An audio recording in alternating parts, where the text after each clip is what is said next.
വാർത്തകൾ തുടർന്നു. തൃശൂരിൽ ഹോട്ടലുകൾ കോർപ്പറേഷൻ ആരോഗ്യ വിഭാഗത്തിന്റെ പരിശോധന. 10 ഹോട്ടലുകളിൽ നിന്ന് പഴകിയ ഭക്ഷണം പിടിച്ചെടുത്തു. 4 സ്ക്വാഡായി തിരിഞ്ഞാണ് പരിശോധന നടത്തുന്നത്. ജെയ്സൺ ചാമോളപ്പിൽ വിശദാംശങ്ങളുമായി. ജെയ്സൺ, ഇതൊരു രീതിയാണ്. ഒരാൾ മരിക്കുന്നു, ഉടനെ കുറച്ച് സ്ഥലങ്ങളിൽ പരിശോധന നടത്തുന്നു. അതിനപ്പുറം എന്തെങ്കിലും ഉണ്ടോ?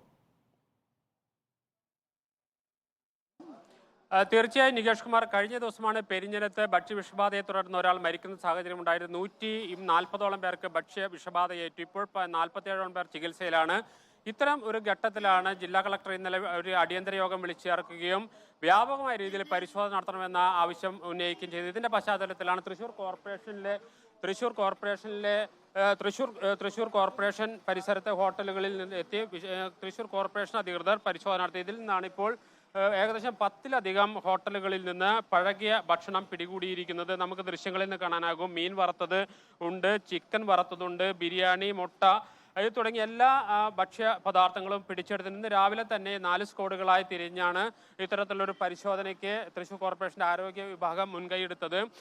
ഈ രീതിയിൽ ഇനി തുടർന്നും നേരത്തെ നികേഷ് കുമാർ സൂചിപ്പിച്ചതുപോലെ തന്നെ ഏതെങ്കിലും ഒരു പ്രശ്നം ഉണ്ടാകുമ്പോൾ അത് ദ്രുതഗതിയിൽ അതിന്റെ മുകളിലേക്ക് നടപടി എടുക്കുന്നു. അതിനുശേഷം 2 ദിവസം കഴിയുമ്പോൾ ഇത് സ്വാഭാവികമായിട്ട് തണുക്കുന്നു എന്നതാണ് സ്വാഭാവികമായി കണ്ടുവരുന്ന ഒരു രീതി. അതിൽ നിന്ന് വ്യത്യസ്തമായി കർശനമായ നടപടി വേണമെന്നാണ് ഇപ്പോൾ ജില്ലാ കളക്ടറുടെ നേതൃത്വത്തിൽ ഇന്നലെ ചേർന്ന യോഗത്തിൽ ഒരു തീരുമാനം എടുത്തിരിക്കുന്നത്.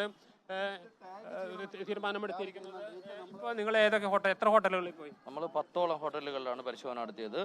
ഒല്ലൂർ സോണലിലെ പരിധിയിലാണ് നമ്മൾ പരിശോധന നടത്തിയത്. അതിൽ നിന്ന് രണ്ട് ഹോട്ടലിൽ നിന്ന് പഴകിയ ഭക്ഷണങ്ങൾ പിടിച്ചെടുത്തിട്ടുണ്ട്.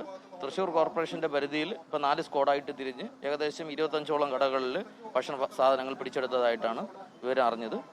ബഹുമാനപ്പെട്ട ജില്ലാ കളക്ടറുടെയും നഗരസഭ ചെയർമാന്റെയും ഹെൽത്ത് സൂപ്പർവൈസറുടെയും നിർദ്ദേശപ്രകാരമാണ് ഈ പരിശോധന. തുടരുമോ അതോ ഈ ദിവസം മാത്രം കൊണ്ട് തീരാനാണ് സാധ്യത? അപ്പൊ കഴിഞ്ഞ ദിവസം പെരിഞ്ഞാനത്തൊരു പ്രശ്നം ഉണ്ടായി. അപ്പൊ നിങ്ങൾ തിടുക്കത്തിൽ എല്ലായിടത്തും ഇത് നടത്തുന്നു, പിന്നീട് അത് അങ്ങോട്ട് തണുത്തു പോകുന്നു. ഈ സ്ഥിതി ഉണ്ടാവും. ഇത് ഡേ സ്ക്വാഡും അതേപടി നൈറ്റ് സ്ക്വാഡും ക്രമീകരിച്ചിട്ടുണ്ട്. തുടർ ദിവസങ്ങളിൽ നൈറ്റ് സ്ക്വാഡും ശക്തി പ്രാപിക്കുന്നതായിരിക്കും. കാരണം 4 സ്ക്വാഡുകളാണ് രാവിലെ പോയത്. അതേപോലെ 4 സ്ക്വാഡുകൾ. നിങ്ങൾ ആരോഗ്യവകുപ്പ് കൃത്യമായ ഒരു പരിശോധന നേരത്തെ നടത്തിയിരുന്നെങ്കിൽ പഴകിയ ഭക്ഷണം ഉണ്ടാവില്ല. ഇതെല്ലാം ഒട്ടുമിക്ക ഹോട്ടലുകളിലും പഴകിയ ഭക്ഷണം സ്വാഭാവികമായി സൂക്ഷിക്കാറുണ്ട്. ഈ ഒരു വിഷയങ്ങൾ വന്നുകൊണ്ട് മാത്രമാണോ ഇത്തരത്തിലുള്ള അടിയന്തരമായിട്ട് ശ്രദ്ധയിലേക്ക് വന്നത്? മാസത്തിൽ 2 തവണ എല്ലാ റൊട്ടീനായിട്ട് പരിശോധന നടത്താറുണ്ട്. പക്ഷേ ഇപ്പോൾ പെരിങ്ങലത്ത് വന്ന ഈ വിഷയത്തിന്റെ അടിസ്ഥാനത്തിലാണ് കർശന പരിശോധന നടത്തിയതും ഇങ്ങനെ പഴകിയ ഭക്ഷണങ്ങൾ പിടിച്ചെടുത്തതും തുടർ നടപടി സ്വീകരിക്കാൻ പോകുന്നതും.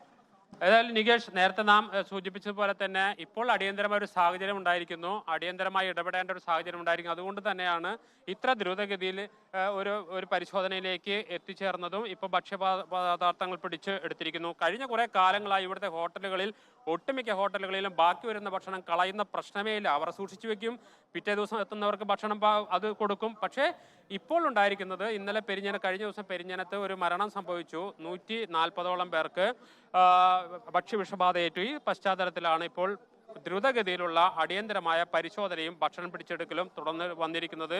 വരും ദിവസങ്ങളിൽ ഇത് തുടരുമോ എന്ന് നമുക്ക് കാത്തിരുന്ന് കാണാം. ശരി ജെയ്സൺ, തുടരുക.